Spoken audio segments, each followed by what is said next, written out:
నెల్లూరు నగరంలో రాష్ట్ర పురపాలక శాఖ మంత్రి పొంగూరు నారాయణ సోమవారం సుడిగాలి పర్యటన జరిపారు.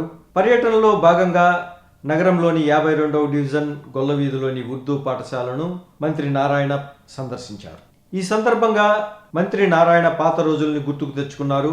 మాస్టర్గా మారి విద్యార్థులని చదువు చెప్పారు. ఇంగ్లీషుని బాగా చదవడంతో గుడ్ గుడ్ అంటూ విద్యార్థులని మంత్రి అభినందించారు.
కూర్చోండి.